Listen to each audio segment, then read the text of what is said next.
What's up, everybody? I'm Billy Liucci. I'm Amanda Atwell. And we are... Moving goalposts. I'm not moving goalposts. See how I tricked you right there? Got you right off the bat. I don't know if that's a we. That might be a you. I'm dialed in today. I just already made you admit to moving goalposts, and we're rolling.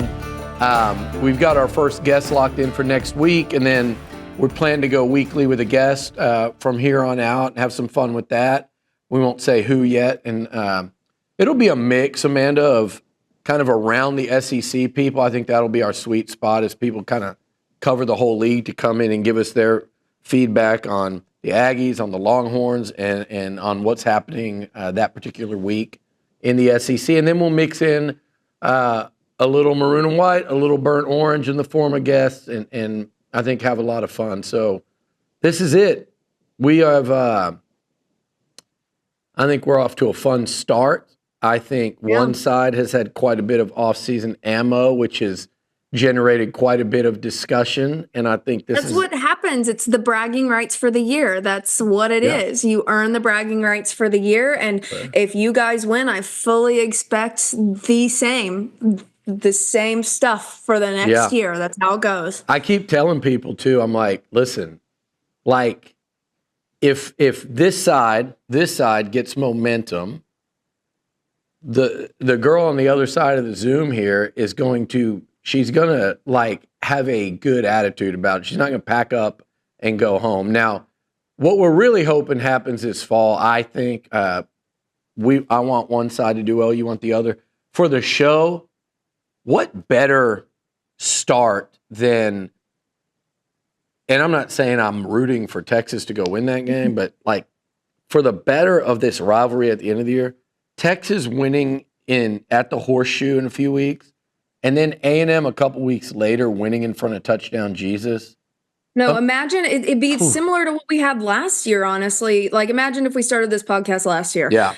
It was a game playing for a berth in the SEC championship, just better, like exactly what you would want on paper going into the season. We might have done a live show here the day before the game. It would have been that heated. And that's what makes it fun. You don't want to go into it and being like, oh, one team's like 2-6, the other team's 10 or however many. This is not going to be exciting unless there's some kind of wild upset. But those are the fun games. Those are the fun ones. Those are the ones you remember forever. Well, at least one side wants to remember forever. The other side would rather forget. But they are the fun ones. The higher the stakes, the more you want to remember or forget. I'll tell you what. This September, for the Longhorns, for the Aggies, and I'll even throw in, we talked about it last week. We don't have to go into it, but Baylor hosting Auburn. If the Texas teams were able to win their marquee games to start this season, particularly for the Aggies and Longhorns, I can't remember, because ever since I've been doing this, which is a long time now, Aggies are up, Texas is down. Texas is up, way up under Mac. Aggies are down. That's truly the entire time I've been alive. Yeah. It has been like that. It's never been a time where both teams have been really good at the same time, but I feel like it's getting to where it could get to that point, which, I mean, what else could you want? You want that. It'll make it one of the most, I mean, it already is one of the most viewed rivalries in the country, but it will make it one of the best. Personally, I still rank Texas OU at a little higher scale just because it's one that's been going on, hasn't had the pause. Yeah. But this one, I feel like, could even raise the stakes on a national scale. Well, just from both teams being on the national scale. I was about to say, and the best part about Texas OU, and you just referenced it, you said in your lifetime. So a lot of our watchers, a lot of our listeners are, I would say, probably between our age. We've got older ones too, but I think, in their 30s, 40s, like most of what they remember is Bob Stoops coming in and Mac Brown coming in. Prior to that, it was R.C. Slocum and A&M. And that duo coming in really changed the dynamic in this state, and it brought the Red River game back to what it was years before. So in a lot of people that are listening and watching their lifetimes, it's been the stakes have been at the absolute highest. The A&M Texas rivalry, that's what's cool about last year. After that long, long wait, all of a sudden, the Aggies and Longhorns are kind of unexpectedly, based on year one under Mike Elko, unexpectedly taking the field across the street here. Yeah, I don't think, for honestly, Atlanta. I don't mean this to be insulting, but I don't think anybody expected the Aggies to be playing for a berth of the SEC No, championship in that game. I don't think you would have predicted that. I mean, No. optimistically, maybe like that would have been a high point. So you got your high point. I'm laughing. It might have ended up an 8-win season, and it shouldn't have ended up an 8-win season with how it had progressed to that point. But I don't think anybody saw it going into last year. No, and I'm laughing because according to many, apparently I would have seen it in year one under a head coach. I'm picking them to go, 12-0 and win the SEC and go to the semifinals. That obviously wasn't at all the case. Before I forget, I gotta say, and one of our Twitter commenters say I'm afraid to make picks. Yeah. I don't know if they want me to make picks, because the last time I very rarely make preseason picks, but the last time I did it, it was on our friend Fan Perspective Steve's podcast. I did it 2 years straight for the Longhorns, and I got both right. And one of them was an 11-win season where we won the Big 12 championship. So there's a lot of words they can use to describe me and you. For you, scared to have an opinion, I don't feel like is one of them. That is definitely not. And anyone that knows you understands that. Yeah, on a multitude of topics. Yeah, no question about it. I'm a very opinionated gal. But yeah, I think this season has a chance. But I think if it's going to get there to that level, it probably more so involves A&M. It probably more so involves A&M beating Notre Dame than Texas, Ohio State, because even if the Horns lost that game, they can go win in Athens, Georgia, and they'll be favored in every other game besides that. Yeah. Texas, Ohio State isn't quite the same as Texas, Michigan was last year. Mm-hmm. Obviously, a lot of people still picked Michigan to win that game because of the home, like your favorite thing ever, the home environment. It's not SEC. Big scary blue, but our friend Peyton Yeager was there, and she said there was a whole heck of a lot of burnt orange, which Texas does travel really well, especially when they're playing well. So I assume we will see a lot of burnt orange in the horseshoe as well. But this game, it's the teams are a little bit better. Michigan was expected to be a bit down last year. Yeah. But Ohio State, yes, they've had a good bit of turnover and there's some question marks there, but I mean Texas is in the same boat, so it'll be a good game regardless. It's the first time ever that one plays two to open a college football season. That surprises me. And the college game day aspect of it as well, just like Corso. I'm trying to go, but I will not be. Yeah, the Corso. I wonder which head he will put on. He loves putting on that Hookem head. He also really loves Brutus, though. I think that's the best mascot head in sports is Brutus. I'm biased, but yeah, that's a pretty good one. It's a pretty good one. It's a pretty good one. But anyhow, I think, that game's so fascinating because we've talked a lot about it. Both teams lose a ton, but bring back a ton of NFL talent. So we'll tackle more about that on the Longhorn and Aggie side here in a minute. But yeah, if A&M can go into South Bend and knock off what might be a top 5 Notre Dame team, then it's kind of like people in College Station, I think, and around the country go, oh, okay, game on, where they'll start looking at A&M. Is that game at night or during the day? It's a night game. It's a night game. Okay, so you got the good pull. Yeah, we did. Well, that's because Notre Dame and NBC. Yeah. It's the first time the Aggies have been on NBC in a while. The whole Ohio State hating that it was a night game, that's a Big Ten's Fox problem. Don't come at us for that. I agree. I mean, it's there's a lot of. I would have been happy for it to be a night game, but like also, you don't want to change that to what were they wanting to do? Change it to a Sunday game? No, yeah, I don't like. Who's going to sign up for if the shoes were flipped? No opposing coach would sign up for that. So just suck it up and win. I don't care. I'm with you. Where are we moving on to? What are you drinking today, first of all? La Casa. I've got my Reposado. I've got. Are some you just friends. drinking that straight? Is that your second go? No, that's in season. That's if they don't beat Notre Dame. This is just for show right now, but I've got some friends coming in tomorrow, so we might tap into that tonight, or I might bring it to Jackson Hole with me next weekend. This drink gave me hell, and I think it might have just been, Amanda, you shouldn't be making a maroon drink, is why it was giving me hell. Pushback. But I did it in honor of Miss Rev, who has been declared cancer-free. So Yes. we made this. We love our animals. Maybe it'll be the Miss Reverita. That's what we can call it, because it is very good. It has La Casa Reposado, which is I think it's my leading for my favorite, though I did drink half the bottle of Blanca last weekend, or the weekend before last weekend. It is a blackberry lime margarita. I muddled some blackberries, and in this process, I not only spilled half a bottle of Reposado on my countertop, I spilled the cocktail on my countertop while I was making it, but we ended up with something that's very tequila heavy and very good. So the Miss Reverita, I'll post the recipe probably on my TikTok. I'll try to remake one a little bit more smoothly later. By the way, did you pull up your boy Wells, our boy Wells? I've known Justin for an eternity. He's one of the really good guys in the business. Anybody that knows him would tell you that. Just always kind of, I don't know. I'd say Justin Wells and Quan Cosby are probably the two Longhorn friends of mine. Better not say they're your favorite Longhorns, because that's a little. You're second to my sister. Peyton's on that list. We got, but just that we'll just randomly send you just kind of a, nice positive note, or when A&M wins. And so, you're like, oh, you got to do it the other way back to him too. But he's one of those guys. But anyway, fired off a tweet last night that I know we were talking about. I have it pulled up if you want me to read it. Yeah. So he responded, we posted a quote on our Moving Goalposts Twitter yesterday, and it was a quote that Billy made. This was from a tweet that you made earlier this season about your concerns for Texas taking a step back this year.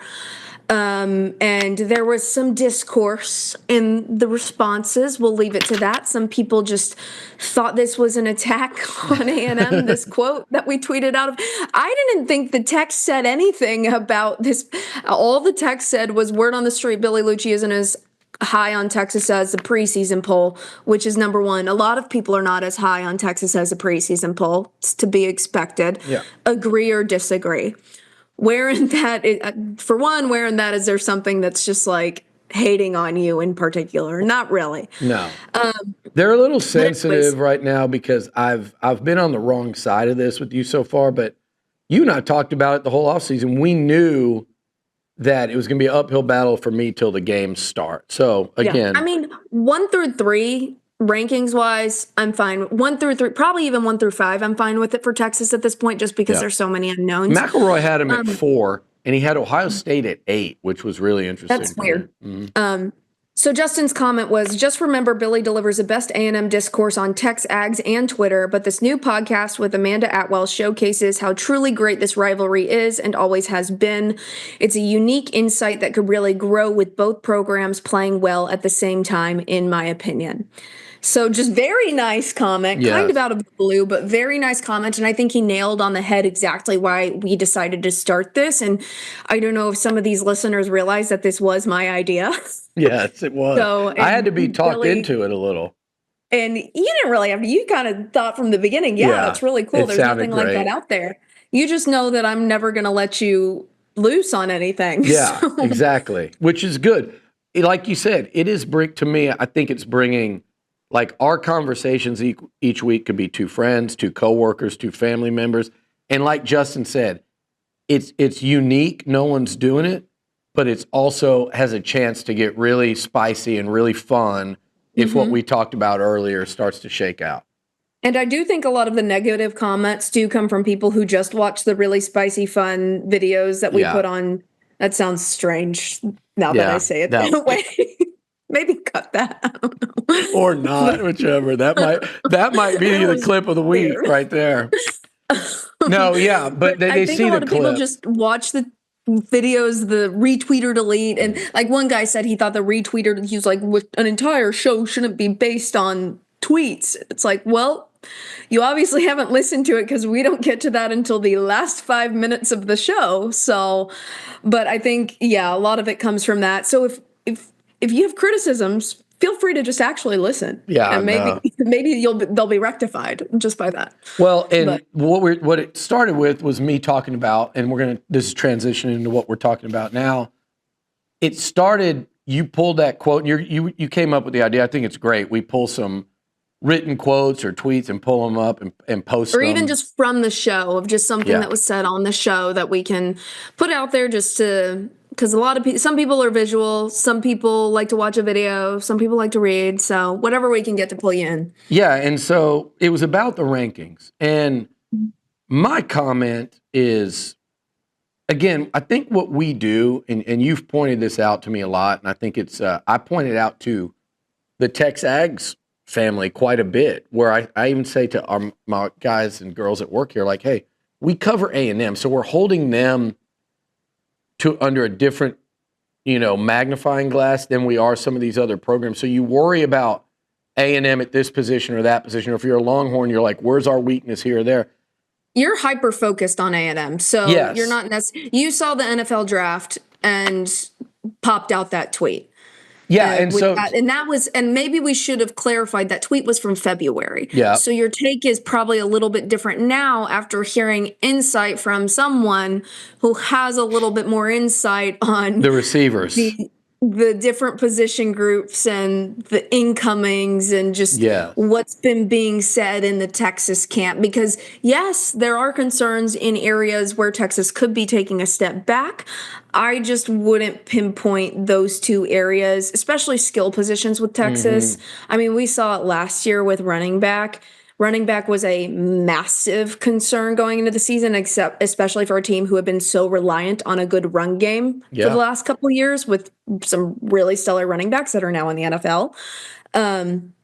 But those position groups always seem to figure it out. Weisner can be our prime example there. Our third string running back stepped up and really filled out that position. Jaden Blue did not really live up quite to expectations with the number of drops. I don't know if you saw Jaden Blue after he had like a really major drop last year. He had to carry a football all around campus for the next week. They went, what's the movie called? Not Varsity Blue, The Program. That was famous in The Program. Yeah. I mean, fair, honestly. That should not have been dropped. But anyways. So you would have been the one in class running up trying to make him fumble too, by the way. I did have David Ash in one of my, in the marketing class right before me. And he always held the door open for me because I was on crutches and he was in a little wheelchair because he hurt his leg, like a little wheel cart thing. So we were the two crippled athletes going to our marketing classes. The walking wounded. Well, here's the thing about that whole tweet too, though. But what I was getting at is, you've pointed out, you got to hold the same standard to Ohio State and Georgia, Bama, those teams in the discussion. And that's why McElroy's top 5 was interesting to me, because he had Clemson 1, Penn State 2. I personally have Penn State 1. I have Penn State above Clemson. I would too. If you really dig into Clemson, they return a lot, and I love Cade Klubnik, but Texas controlled that game against them. They got their asses handed to them by Louisville. Georgia humiliated them, and they were real fortunate to get by SMU. I just don't think Clemson was the most dominant force, and to me, that's a big jump. Even if you return a lot from a team like that, yes, you'll be good like you were last year, but are you going to take that step forward that you need to take in order to beat the teams that handed it to you last year? And so they're going to come in with Penn State, Amanda, real quick, because we're not talking about them, but Penn State did make it to that semifinal. They did lose they were in overtime away from playing for the national championship. James Franklin, he didn't win the biggest game, but he won a couple big games there in the playoffs. And, they do bring back a quarterback that I don't think is going to be first-team All-American, but he's a 3-year starter that went through the fire last year in Drew Aller. So Penn State does check a lot of those boxes. Do I think they're the most talented team?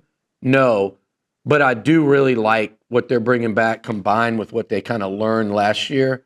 And they do play with a tremendous home field advantage. And they're not going through the SEC. I know they're going through the Big Ten. I still think this conference that we talk about and cover is better. Right after that, I have Ohio State, Texas. Does it really matter where those two teams are ranked? Because after 1 week, they're going to flip-flop. So I think Anywho. it's honestly, I think the top 5 isn't something to get your panties in a britches about. And honestly, Yeah. I kind of hate being ranked number 1 going into the season, as do a lot of teams.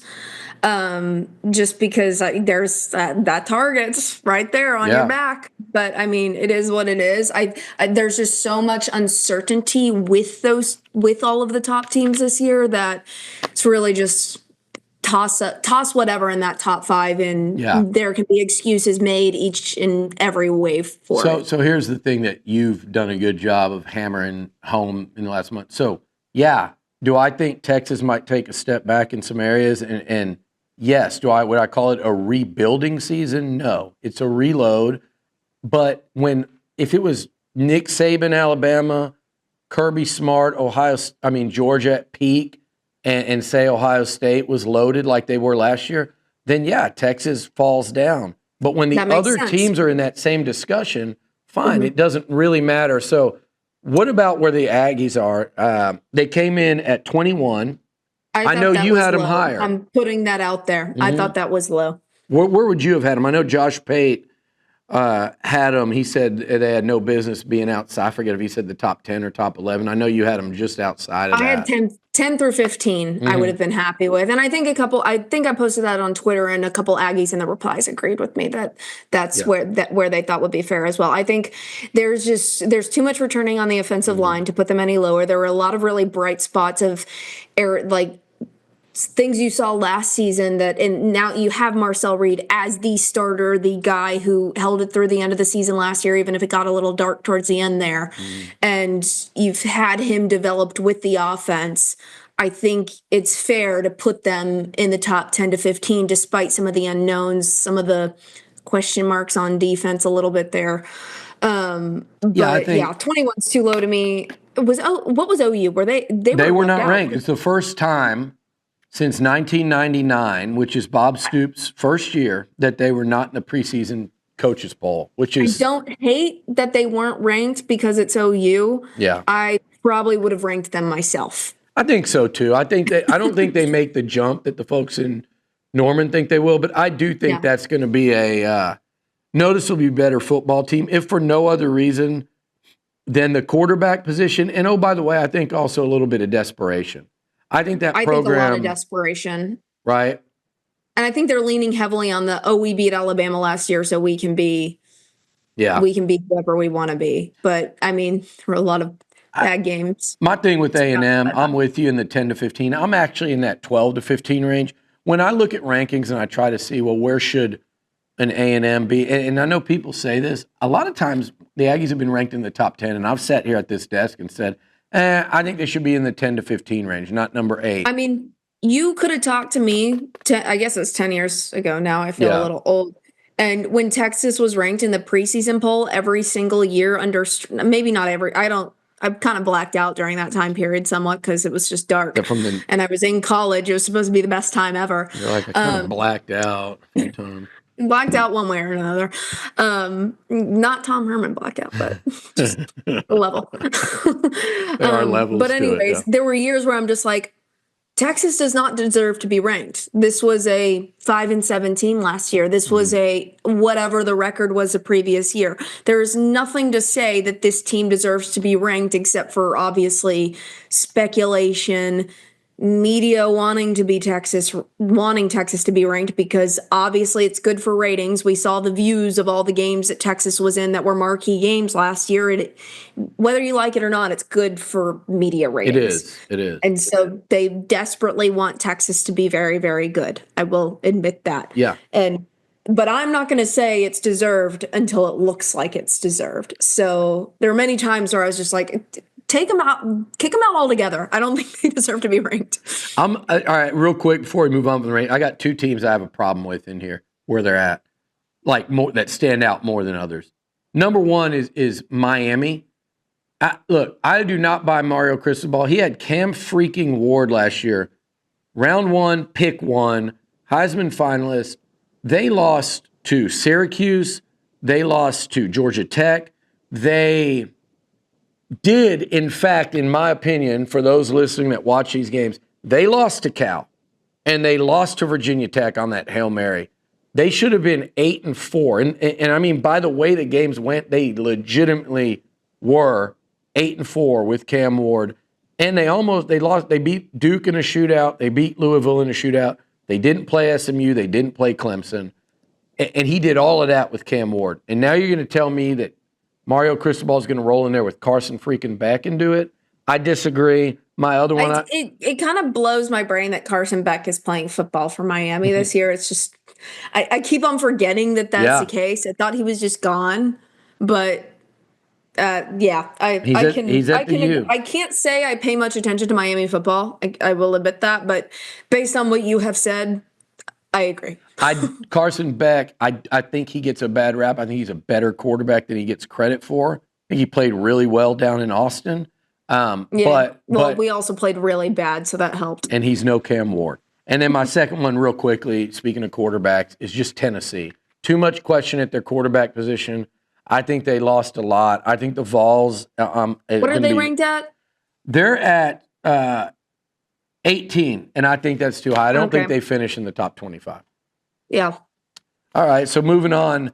I want to start with this Go one. ahead. So fall camp. Yeah, let's go. Fall camp. I need to preface this with there's been a lot of yapping on Twitter because there's nothing else to yap about these fall camp videos that media members will put out with every single throw I saw from such and such at today's practice. And obviously there's going to be some drops in there that it's practice. You're practicing. But there was one that was it wasn't pads yet. Was it the Marcel Reed? No, it was a couple days right before pads. Yeah. Shoulder pads. Yeah, it was right before pads. And he said it and in everyone's defense, the poster said it was over a couple different periods of practice. Yeah. So who knows what periods those are from.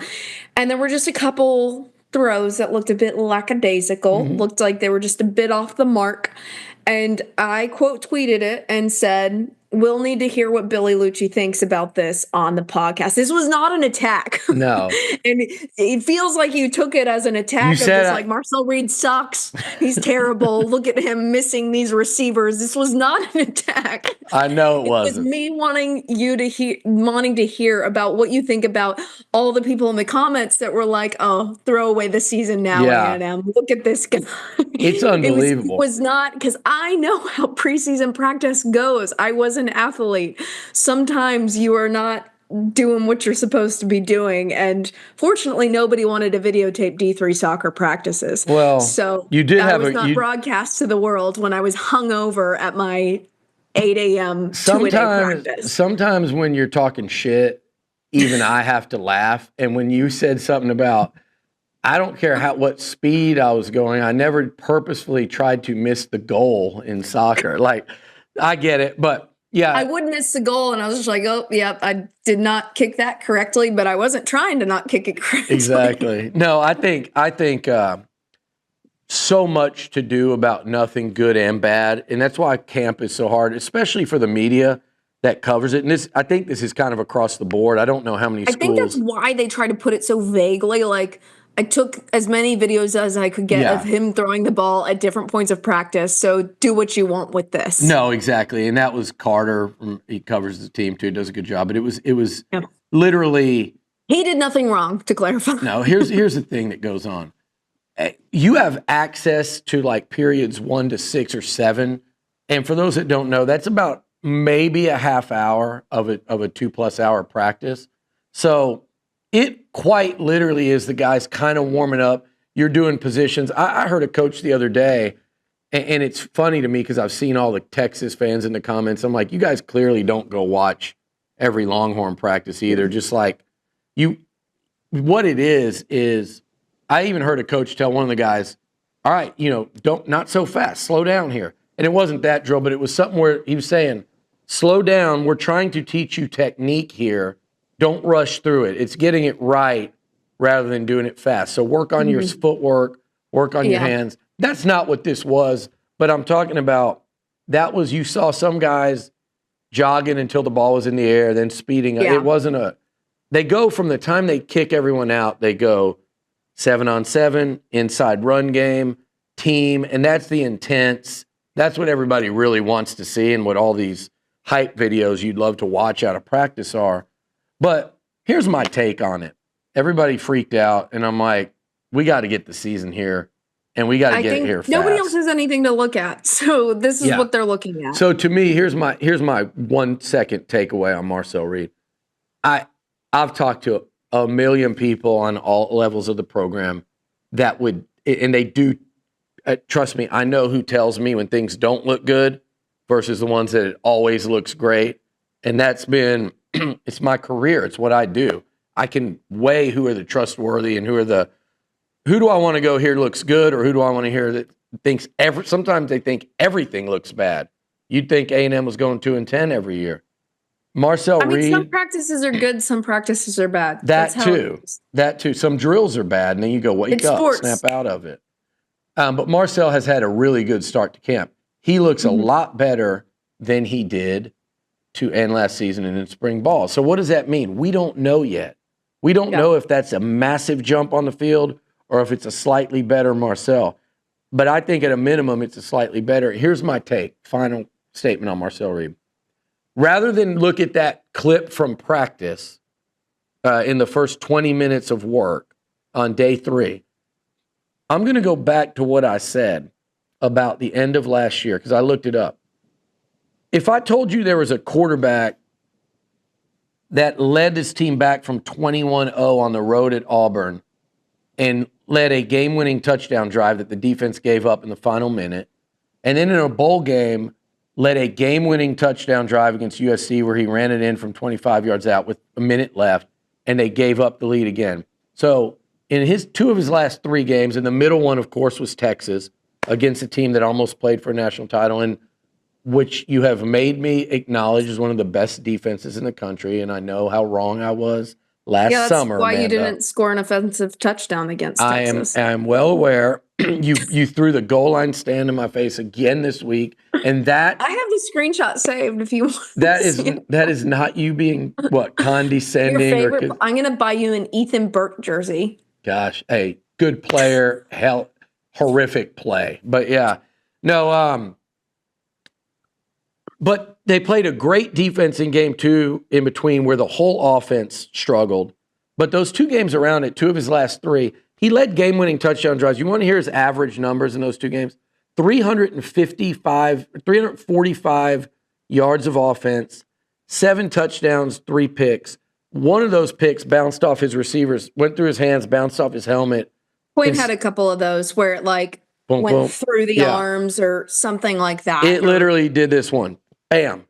Into an interception. Those are annoying, and then it's stuck on their record, makes them look. I think Quinn had a lot of those. Yeah. Not a good amount to where if those didn't, because Isaiah Bond was not quite what Isaiah Bond was supposed to be last year. Who said that?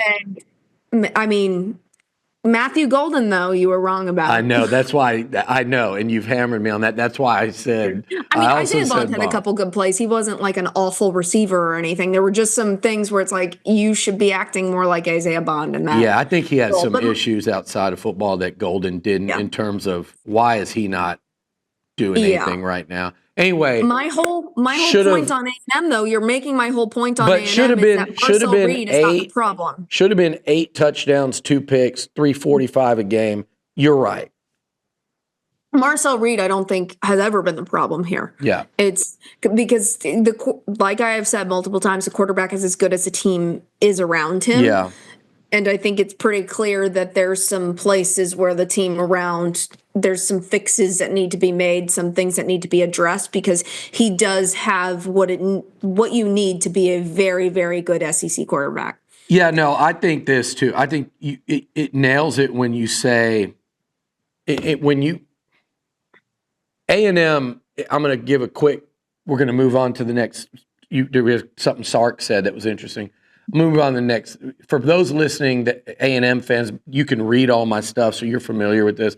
But Longhorns, if I've seen a most improved looking unit on the team, it's the pass catching targets. And by that, I mean the tight end room doesn't even look like the same group of people. Theo Mel and Ostrom looks great, and they've got transfers from Nebraska, from Auburn.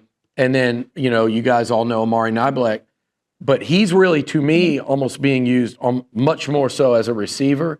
That receiver room looks so much better with Casey Concepcion. He looks elite. Mario Craver catches my eye every day. And a guy that Aggie fans are starting to get familiar with, but still not. But Longhorn fans, I think you'll hear his name a lot this fall, is Ashton Bethel Roman. So that position, the guys catching the passes from number 10, I think it's going to be a massive upgrade. And I think so far that's been the storyline, in my opinion, of fall camp for the Aggies, maybe second. The defense is flying around with a different level of intensity and urgency than I saw really at any point last year.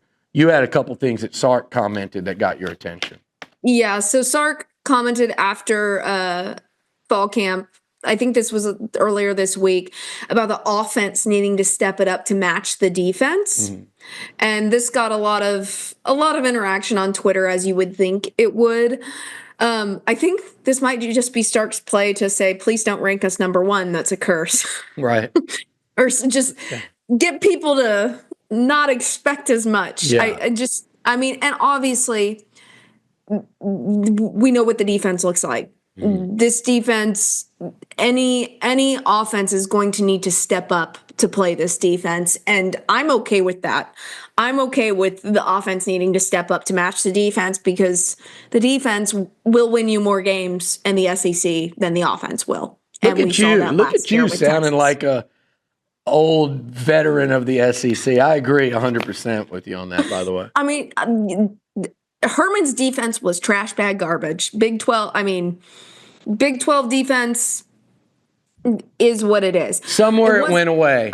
It wasn't trash. It was somewhere in the middle. It wasn't as bad as you could get, but it's somewhere in the middle. It's not as good as you needed it to be. And I think that's something Sark has, the offensive mind of Sark has really focused in on, recruiting defensively and reloading defensively. As we saw in the transfer portal, he reloaded in that defense in the transfer portal. It's so interesting to hear you say that, because Mike Elko, I feel like, is doing the same thing on the inverse. You're always going to have skill, talent in Austin as long as Steve Sarkisian's there. Mike Elko's always going to have high-level defenders in his program and through the recruiting pipeline.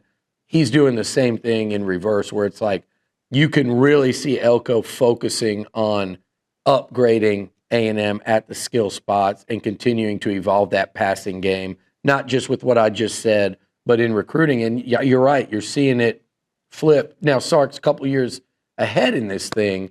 It's going into year 5, Elko year 2. But you nailed it. To rebuild a good bit. Yeah. Also, I just think the Herman mentality of who was on the team. Yeah. It was different. And I think you see it in the videos you see from the locker room, like when you see a kid get a scholarship. There was one of those walk-ons that got a scholarship earlier this week. Those are my favorite videos on the internet. They are so cute. Good. They are my favorite. But I just think you see that it's the whole we, not me mentality. A lot of people will say it's all BS. It's just about the money. But this looks different than a Herman team did to me. Yeah, I think Texas, I'm not worried about that. I think it just kind of confirms what you've been saying, is defensively they're going to be really strong, and they should be among the elite. So injury-wise, there's a big one for Texas. I will say more for depth than anything else. It's not even that it was a confirmed starter. It's just a position group that Texas really does not need injuries in right now. Okay, yeah, so it's just a position group that you really don't want to be getting injuries at this point, which we've addressed in this show. It's the offensive line, and it's Andre Kojo. Yeah. He was battling for that spot. It was not determined that he would be a starter, but at the same time, that depletes some depth there. I believe he tore his ACL. It was a late tear. Yeah. Season ending. Yeah, season-ending injury, so not a good one. That just depletes some depth. I will say Sark was asked about it in an interview after practice, and he asked if he would be looking at the transfer portal to replace him. He would have better luck going to the co-op to find somebody to play on the offensive line than he would in the transfer portal. If you don't know what the co-op is, it's the UT bookstore. So, and then the UT bookstore, they do this thing where they put a sign out. They do it before every game of just like whoever they're playing, they do some catchy phrase for the week. And they said, they said something along the lines of like, sign us up or like put us on the field, coach, or something like that. It was funny, but kind of sad. Next thing you know, you guys are going to be trying to steal the 12th man from us too. You came into our conference and now you're doing this. Well, I don't know. Have you heard when I was covering Texas Tech, one of their kickers was so awful. Oh yeah, the student body. And they had a kicker that like nailed one on the field, and I think they got him on the football team or for one of those marketing things. That was a Mike Leach deal, if I'm not mistaken. Which is on brand and classic. R.I.P. Any to the other Pirates. fall camp standouts? No, I think just the short list for A&M. I've mentioned a few of them, but I think to add to that a couple names, I would say I think Scooby Williams looks really good at linebacker. He's one of the players that A&M, even A&M fans don't talk about enough. I think he's a difference maker on this defense and was injured, came out of that Texas game early, and I think it really hurt them in run defense. And Marcus Ratcliffe at safety, physically one of the best transformations I've seen during this offseason from an A&M player. And then remember the name, I've said it before, but Marco Jones, the pass rushing true freshman defensive end. DJ Hicks is another name. And then offensively. DJ Hicks is a name I remember from working at Dave Campbell's Texas football because I remember when he committed and I was like, why did they get him? Yeah, it was DJ Hicks was like A&M or OU. And offensively, I mean, I would have rather y'all gotten him than OU. I know you would. I know that's the one thing we have in common is just this like mutual hatred. Just keep them in the state. Come on, especially the highest profile state up north. Yeah, and then offensively, I would say I've mentioned pretty much most of them. I went through that whole receiver tight end thing. O-line, an interesting note from camp. There's a lot of Trey Zune at center. You know, he's the All-SEC preseason tackle pick. I think he's second team All-SEC. A lot of work at center with Ruben Fothery, senior tackle, Demetrius Crownover is getting a lot of scouting buzz at the tackle spots, and Zune, who's one season removed from the NFL at center, which is where his future is going to be. Just something interesting to file away. They've got another couple of centers, including Mark Naboo, but see, Naboo can play guard or center. So just some O-line interest here early in fall camp. What about the Longhorns? So the Longhorns, I think the biggest one from a group that we had a lot of concerns about before this transfer happened, tight end, Jack Endries. He was just named to the John Mackey Award watch list. Yeah, it seems pretty solid. I'm a lot less concerned about the tight end position group as I was prior to that transfer happening. Wisner, we always knew. I mean, I don't even think you have to say the name Wisner anymore. Everybody was kind of like, oh, I hope he really steps up next year when the running back room was depleted due to injury.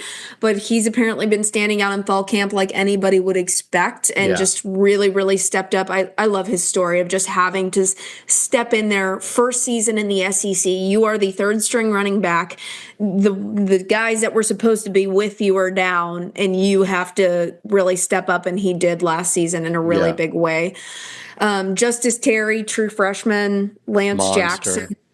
Yeah.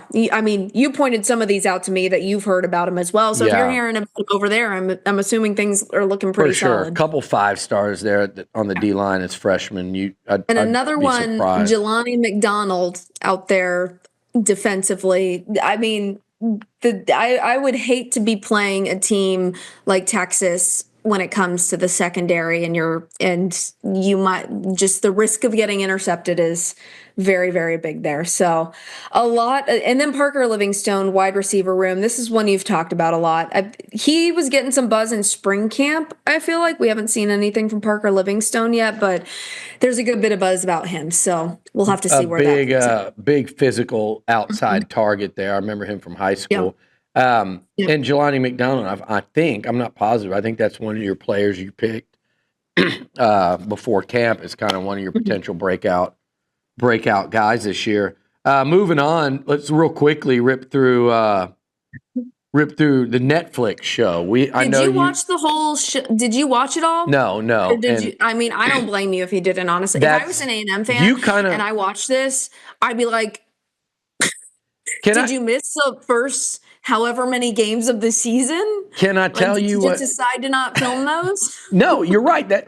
Well, here's what I think happened. I haven't confirmed this. Like, they could have given you one, like, they could have thrown you one bone and like had one good win in there. You're a producer. You know this, right? You're on the production side of it. I am. I think what happened, because Florida kind of got done dirty too, because most of the emphasis. I don't think Elko's signing up for that again. No, I don't think Elko probably watched that and was like, "Oh, this is great."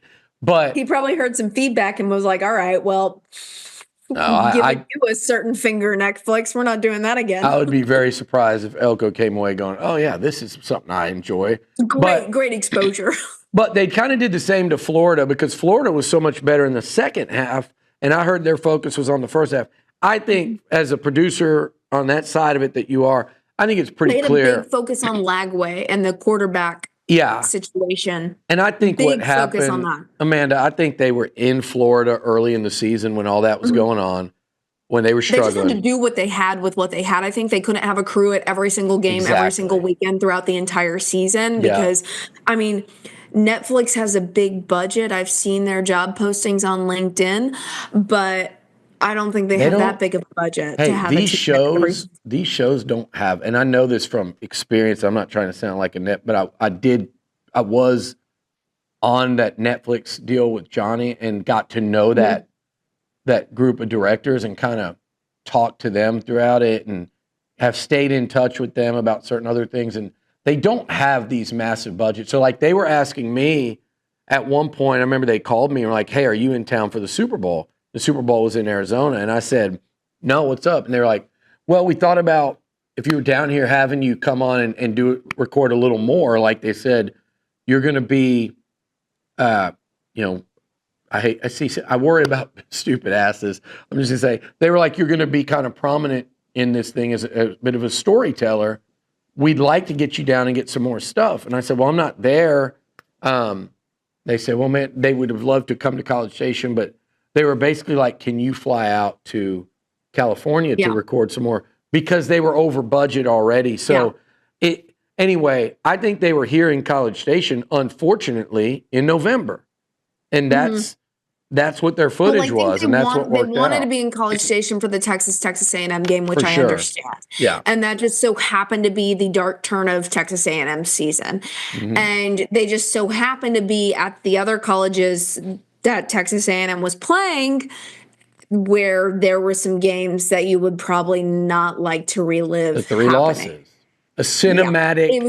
It was somebody, I can't remember who. Cinematic rendition of the overtime drop 2-point conversion. Texas was 2-0 in the Netflix series, didn't even sign up to do it, and Texas A&M was 0-3 in the Netflix series and signed up to do it.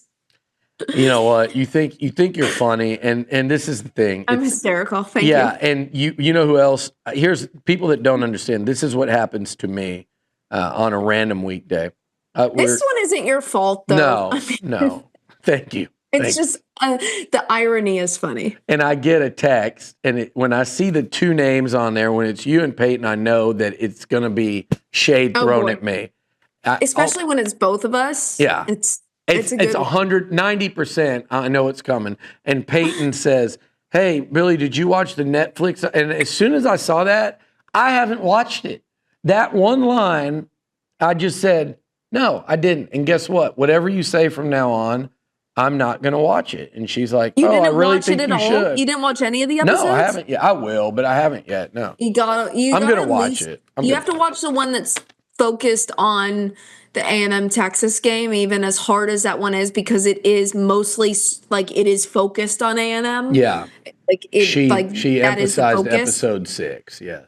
Yeah. As much as you don't like the result, and you should probably watch it. I'll watch it. Listen, I'm not I wouldn't watch the one that has the Auburn game. That game, people forget it, and that's the one that ruined the season. That's the one that they didn't ruin it. That's the one that I remember you texting me after that game was over. Yeah, that to me I think that you were was. in Austin that night too. I was like, oh, you're I in was. such I a was at great place to be I was at a suffering this dinner. loss. Yeah, I was at a birthday dinner with everybody, and had friends from all over the country there. And it was like I'm I was watching the like, you can game. go put on a burnt orange shirt if you want a taste of happiness. Yeah, The co-op's probably open down the street. We yeah. just won We another we game. blew right past that co-op. That's for damn sure.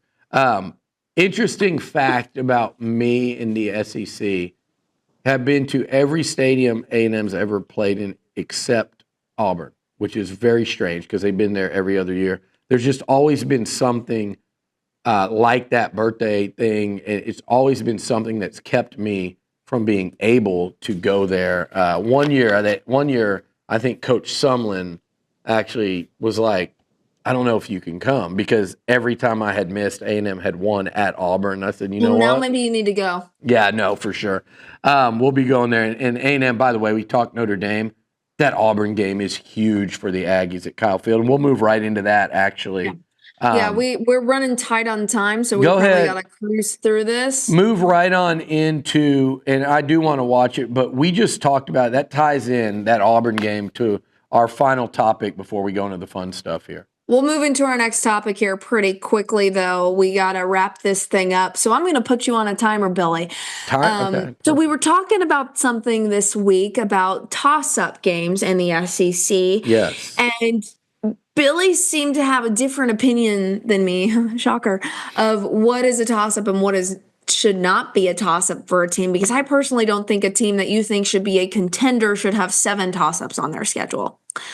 So one of the big toss-ups you pointed out on A&M's schedule was Auburn. Yeah. Why would a team like an unranked team going into the season be a toss-up for an A&M team that you think should be ranked in the 15 range? Okay. So We're starting the clock. You have 2 minutes. Great question. Here's the deal. I think, first of all, Auburn beat A&M last year. So that in and of itself makes me not want to chalk it up. And I think Auburn will be a better team this year than they were last year.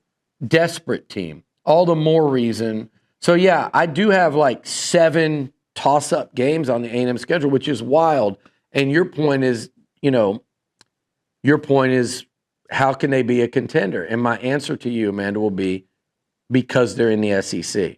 And I know last year you had a different view. There were not many toss-ups for y'all, okay? I thought the SEC was easy for some of us. Continue. You have me on a timer, so don't derail I'll add me. 5 seconds to your time. Okay. You're right. It was not, and I will not mention the word schedule, but normally in the SEC, and so I'm going to real quickly pick a random team. I have schedules for LSU, Tennessee, and South Carolina. I'm going to pick one. Okay, this looks like South Carolina. So a lot of people are picking them, right? They're in that 10 to 15 range. They have sellers. Here, tell me the toss-ups here. Virginia Tech, I think they win. At Missouri, toss-up. At LSU, toss-up.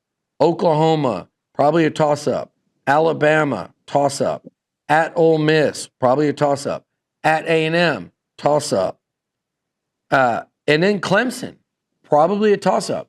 I got to 7. The rivalry, it's toss-up every year. So my point in saying that, and to wrap it up and keep it under the timer, is simple. 145. Oh, perfect. It's simple. A&M's not ranked number 1. So there's a glut of teams in the SEC, probably a half dozen of them this year. Somebody in that group is going to make the playoffs this year, as I think the 4th SEC team in, and they're going to be a team with a bunch of toss-ups that wins 5 of 7 toss-up games. There you go, under the belt. Look at you. I mean, you were at 205. I gave you 5 extra seconds. Thank you. You're so generous. Don't let anyone tell you otherwise. Right. All right, let's wrap it up with our fun here. After hearing more, I do agree with you. A team like A&M that's coming in ranked 21 is going to have more toss-ups than a team that's supposedly number 1 going into the season. That should be way better than a lot of teams on their schedule. There you go. If you, where I would disagree with you is if you were thinking A&M should be ranked in that 1 to 10, a lot of these games should not be toss-ups. Agree. Okay. We will move along. And by the way, that's LSU. And that's why next week when I talk about overrated teams, they're in that top 10, and I think they got that many toss-ups. Intrigued to hear about that also with the recent patella tendonitis. Coming from the knee expert. How's your knee, by the way? Give everybody a quick update. Okay, so I had knee surgery last Thursday. It is my fourth time's a charm. Wow. I mean, it's a new Bionic knee, though. Woman, so I got the 3 on one knee. We're just starting on the other knee. If your kid wants to play D3 soccer, don't let them. Anyways, it's doing good. I'm walking around. I'm mobile. I didn't get that. I was supposed to get a really intense surgery where they put a cadaver cartilage in there to just, because I have my body likes breaking down my cartilage. I'm bone to bone in both knees, essentially. But good old Dr. Coop just cleaned it out for me. My surgeon's a head surgeon for the Cowboys, so if you see a guy running onto the field with a cowboy hat on at Cowboys games, that's my knee surgeon. Great dude, great guy. So good. I think it'll improve pretty drastically. I will be good to go by football season as far as walking goes. That was what I wanted to make sure happened. That's all you need. Yes. All right. So moving goalposts. Yeah, who's moving them this week? I think you were moving them. You want to refresh us on that? Yeah, I do. I do, because I know what you're talking about, but I don't remember specifically. But you actually said this is the actual act of moving them. Yes. I don't even remember exactly. Like, you've done so much of it that. Mm-hmm. So yeah. I am changing the what did I move this week? And I called you out on it directly. It was pretty funny. It was a reply to a tweet and got 22 likes, where your tweet got 2 likes that I was replying to. So I believe that's what we call a ratio, yeah. In a reply section. So you had tweeted a lot of toss-up games for sure, but that's what tends to happen in the SEC, a conference where so many teams are equal and home field is such a game-changing equalizer. That's what sets it apart. And I quote tweeted it with, unless it's Texas, though, right? With a picture from the Texas A&M game of Ethan Burke holding on 4th and 1. And you responded, all right, but punch it in on that play, and that would have been the type of environment I'm talking about. And I responded with, and the goalposts have moved once again. That was this the same tweet where I said, no, this was it was a different tweet where I called you and I gave your argument before you. Oh, that was strong. That was probably. It was the same thing too. It was the same argument. Was it? What did I even say? It was the same argument where it was like, hold on, I'll say it for you. But that would have changed the momentum and it would have been a different game, even though we wouldn't have been winning quite yet. Yeah. And then you responded with basically verbatim the same exact within like 30 seconds. Within a minute. It was 7:40 and 7:41. I didn't believe you screenshot tweeted it, and I was like, that's not true. And it was. So yeah, listen, that just means 2 things. It means we've been doing this show, so you've heard, you knew exactly what I was going to say. Times. And then it also means that we've been arguing about that since November 30th. It means we need some football to happen. That's exactly what it means. But that was very slick of you. Your other, I think, and when it comes to Liucci Atwell, your other highlight, I've got it pulled up, and I just would say the short version, if you want a good laugh, if you're an Aggie with a sense of humor or a Longhorn with a sense of humor. With a sense of humor for Aggies, let's make that clear. This woman has a file, and it's not because she is, the people are like, that's kind of messed up. That's so creepy. It's actually took her she probably one day, this is before we even really were friends, like, I'm going to just me like 30 attack minutes. this guy. I'm going to take 30 minutes. No, this wasn't before we were really friends. This was last year. Oh, yeah, it was before we did the podcast. Yeah. No, she was going on a podcast and bookmarked. But if you want to laugh, I'll save you the time of reading them. Just go read her, and we have it on Moving Goalposts.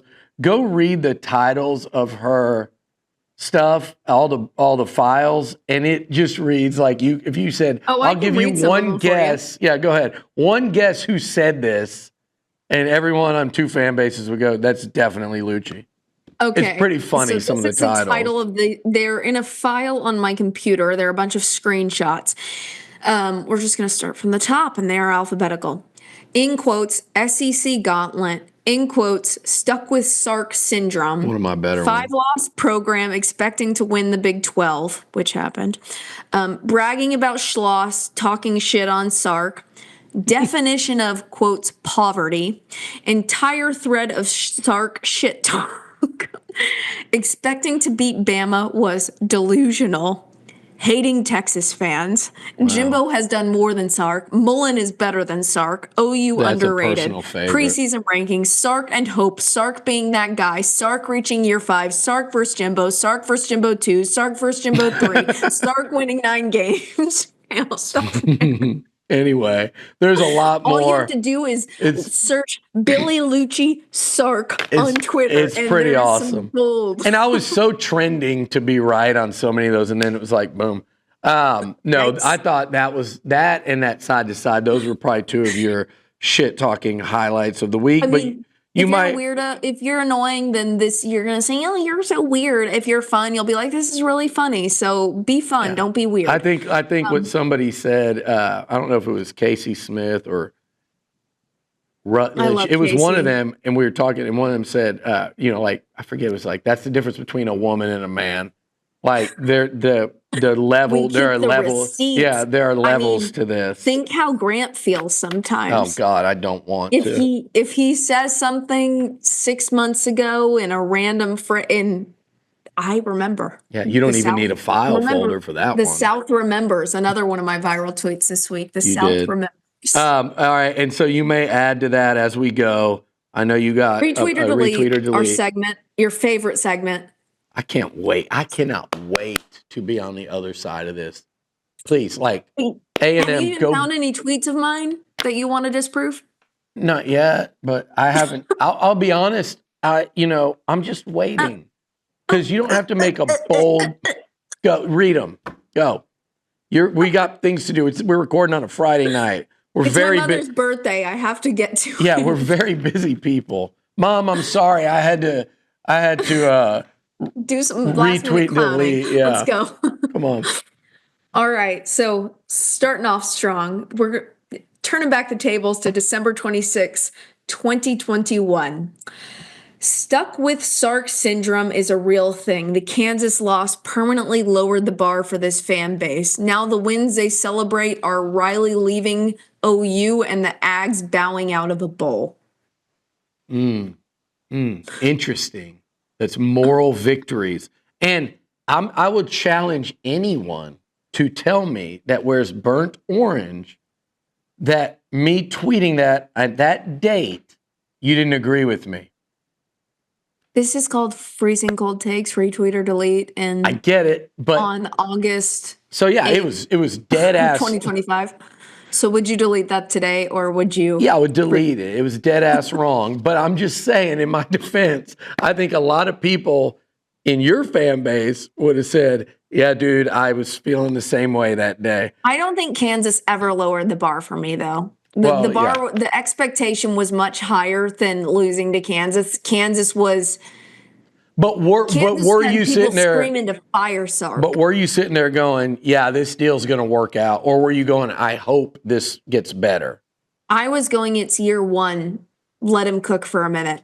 But I am much more reasonable than a lot of other Longhorns. I will say that. That is true. You are the patient. I said type, he is dealing with a hell of a program transition right now. Let him deal with that. I may need to go dig up and see if you had any Herman hype tweets early on. I loved Herman. Oh, you did? I did. I really liked Herman. Well, at first, and then it got.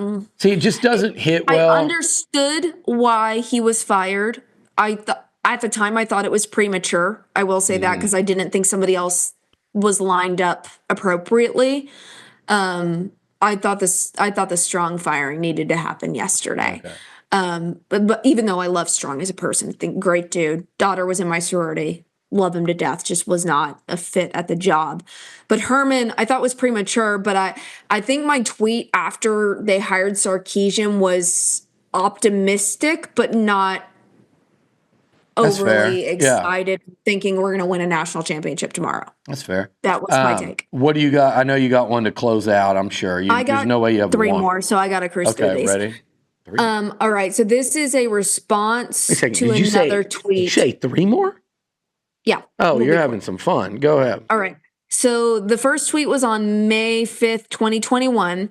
Jimbo Fisher on Saban. We're going to beat his ass. And so you replied. I replied That's not a what? word. Okay, sometimes I Replied. let your words go and people on Twitter can I correct just you. mesh them together in my Replied brain it is getting sometimes. flagged. Sorry, this is how my brain works sometimes. Your response, as somebody responded, doesn't make it less hilarious and delusional to a tweet that, two tweets that it's apparent you deleted. So I don't know what those. God And knows. your response to him was, Sounds like I should have deleted a lot of tweets just to avoid this, but go ahead. as delusional as expecting Texas to beat him with Sark at the helm in 2022 and 2023. Sark to beat Saban. And what date was that? May 6, 2021. You know what? I'm leaving that one up because Jimbo did go beat his ass that following fall. He did. Yes. Was that the year? That was the year. So he said we're going to beat his ass on the field because they were asking about retiring. You know, what if Saban retires? He said, I don't want to beat him. I want to beat him on the field. And they did. So that, I got to check there. And then, yeah, I was wrong about year 2. Sark split with Bama. So I got 2 out of 3 on that one. And, yeah, I know they almost But it maybe was a should game, have.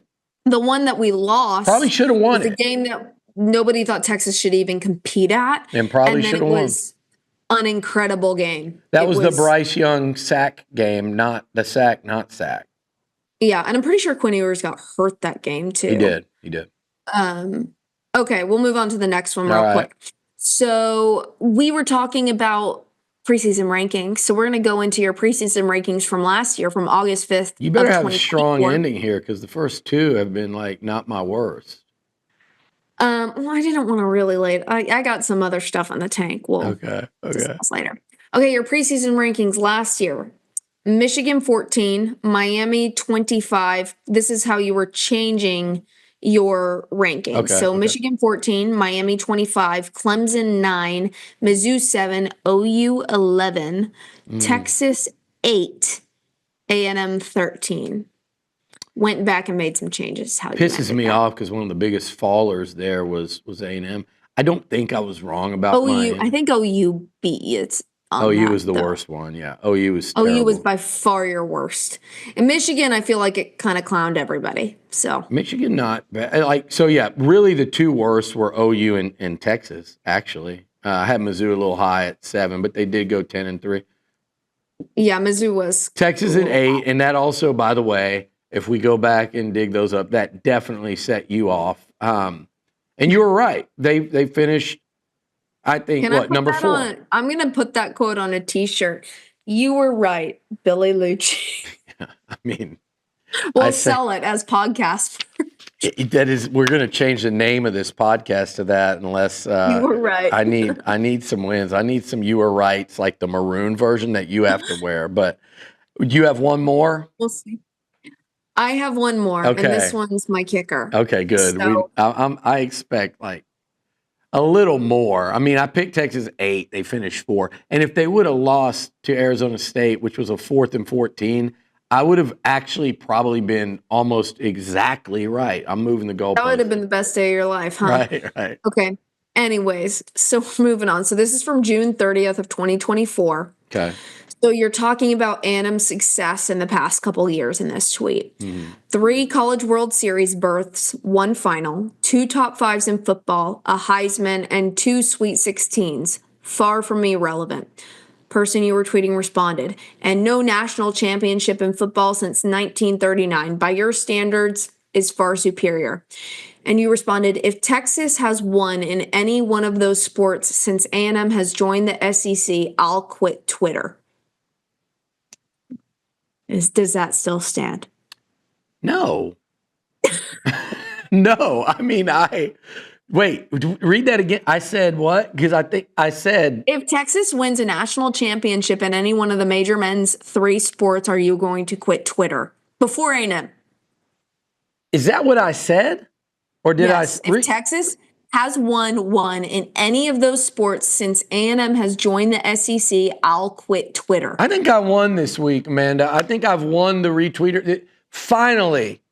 Wait, you know what? Are you going to quit Twitter if Texas wins a national championship this year? No, but that's not what I said. I said I would quit Twitter and look, I said I would quit Twitter if that person that was texting, I said, because they were downplaying the 2 Sweet 16s and the 2 top 5 finishes and the College World Series berths in the final. I said, well, if Texas has won a title because A&M played for the title in baseball, in other words, correct me if I'm wrong, if they've won one, I'll quit Twitter. Because I knew they hadn't. I didn't mean if they do. It reads, though, as if they win one before A&M wins one in the SEC. That's what it reads as. I'm going to be real honest with you here. Real honest. Before that tweet gets me to quit Twitter, the person I'm talking to right now is going to get me to quit Twitter because I'm telling you, if this is quote because of tweeted days like after yesterday. Texas wins a national championship, you're going to want to quit Twitter. Here's how this is going to go. We're going to have this conversation right now. You're going to do it just to sit back like you are right now and laugh. This is Billy Liucci predicting Texas is going to win a national championship. I'm not. But if that happens, you're going to do this and laugh.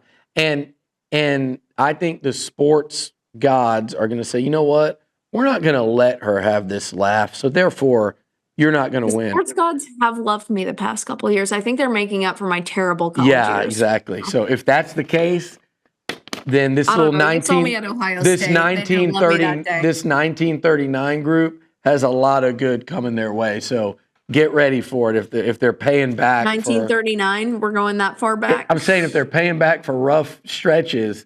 No, but here's the thing. If I quit Twitter, it's going to be because of days like you created for me yesterday on the app, not because of that damn tweet. So, you seemed like you were suffering a bit this week, so I made it a bit light in the. Good. I mean, you read what I have in the bank. I could have gone real, like nuclear. I saw you went. I noticed a nicer, kinder, gentler Atwell this week, and I think you're resting up because the season's about to start, and we're going to start doing this weekly. And I did see your tweet. I pretended like I didn't, and I finally had to reply where you said you told someone, "Yeah, I kind of want him to win. I kind of feel bad for him." Don't. Not allowed. I didn't say I wanted you to win. I was saying you probably need one. Yeah. Well, it ain't happening. We're gonna get it. And it's not even winning one versus me because I'm sorry, you're never gonna win one versus me because I don't tweet random. I just mean these exchanges, and I need a South Bend win. You guys can go win in the big house. Let A&M win. What if I said negative about Texas A&M that's going to make you think you'll get the? That's true. I think y'all need to win a national championship, and that'll really get me. I think people don't realize if you go back and listen to these first few episodes, you're actually fairly high on A&M's. I think people don't understand my humor is a problem. That's true. I'm a very dry, sarcastic person. So as a female, a lot of that comes off as me being a condescending bitch, which if you want to interpret it that way, then that's your prerogative. But you know what? It's not going to change my personality. I may or may not have thought that before I ever met you. I am not everybody's cup of tea, but that is okay. No, you are. Both of us deal with it, and I think both fan bases, we all have our friends on the other side that you're like, oh my God, they drive me crazy. You drive me nuts. I drive you nuts. I probably annoy half your staff, like 50% of the time. No, at least. I think they enjoy it. That's why I sent y'all tips treats. I'm going to take them to dinner right now for sitting here with us, and go get dinner with your mom. And then again, we're back weekly. We got a guest next week. I say we're back weekly. This will be the start of every week all the way through football season, so it should be really fun. All right, sounds good. All right, she's Amanda. I'm Billy. And you're Billy. And this is Moving Goalposts. Later.